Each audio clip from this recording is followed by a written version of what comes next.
નમસ્કાર મિત્રો, અમારી યુટ્યુબ ગુજરાત અપડેટ લાઈવ ચેનલમાં તમારું સ્વાગત છે। આપ નવા હોય તો ચેનલને સબસ્ક્રાઇબ કરવાનું ભૂલતા નહીં અને વિડીયોને અંત સુધી જોતા રહો। તારીખ 15 જુલાઈ 2026 વાર બુધવાર। તાજા સમાચાર। ગુજરાતનું પાટણ અને બનાસકાંઠામાં ઓપરેશન સુરક્ષા એજન્સીઓની મોટી કાર્યવાહી। ગુજરાત એન્ટી ટેરરિસ્ટ સ્ક્વોડ દ્વારા પાટણ અને બનાસકાંઠા જિલ્લામાં કરવામાં આવેલા ઓપરેશન ને સમગ્ર રાજ્યનું ધ્યાન ખેંચ્યું છે। સુરક્ષા એજન્સીઓએ ગુપ્ત માહિતીના આધારે અનેક સ્થળોએ એકસાથે કાર્યવાહી હાથ ધરી હતી। આ ઓપરેશનનો મુખ્ય હેતુ શંકાસ્પદ પ્રવૃત્તિઓ પર નજર રાખવાનો, દેશવિરોધી પ્રવૃત્તિઓને અટકાવવાનો અને કાયદો વ્યવસ્થાને વધુ મજબૂત બનાવવાનો હતો।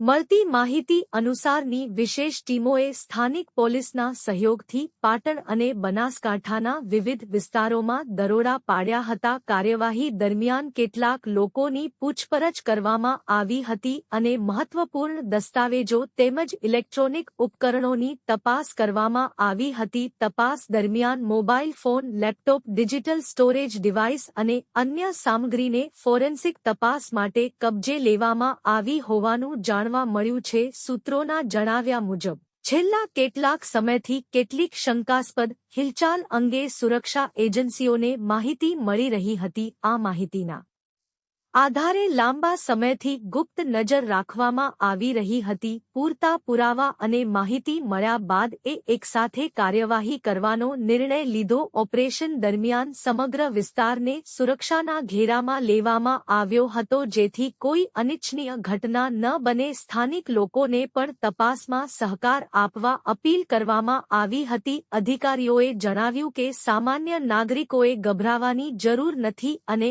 આ કાર્યવાહી માત્ર સુરક્ષા હિતમાં કરવામાં આવી રહી છે। ના અધિકારીઓએ સ્પષ્ટ કર્યું કે તપાસ પૂર્ણ થયા બાદ જ સમગ્ર વિગતો જાહેર કરવામાં આવશે। હાલ તપાસના હિતમાં કેટલીક માહિતી ગુપ્ત રાખવામાં આવી છે। જો કોઈ વ્યક્તિની સંડોવણી સામે આવશે તો કાયદા મુજબ કડક કાર્યવાહી કરવામાં આવશે। સ્થાનિક લોકોમાં આ કાર્યવાહી અંગે ચર્ચાનો માહોલ જોવા મળ્યો હતો। ઘણા લોકોએ સુરક્ષા એજન્સીઓની સતર્કતાની પ્રશંસા કરી અને દેશની સુરક્ષા માટે આવી કાર્યવાહી જરૂરી હોવાનું જણાવ્યું। ગુજરાતમાં છેલ્લા કેટલાક વર્ષોથી સુરક્ષા એજન્સીઓ સતત સતર્ક રહીને શંકાસ્પદ પ્રવૃત્તિઓ પર નજર રાખી રહી છે। રાજ્યની આંતરરાષ્ટ્રીય સરહદ અને વ્યૂહાત્મક મહત્વને ધ્યાનમાં રાખીને સમયાંતરે આવા ઓપરેશનો હાથ ધરવામાં આવે છે। ટેકનોલોજી અને ગુપ્તચર માહિતીના આધારે કરવામાં આવતી કાર્યવાહીથી સુરક્ષા વ્યવસ્થા વધુ મજબૂત બની રહી છે।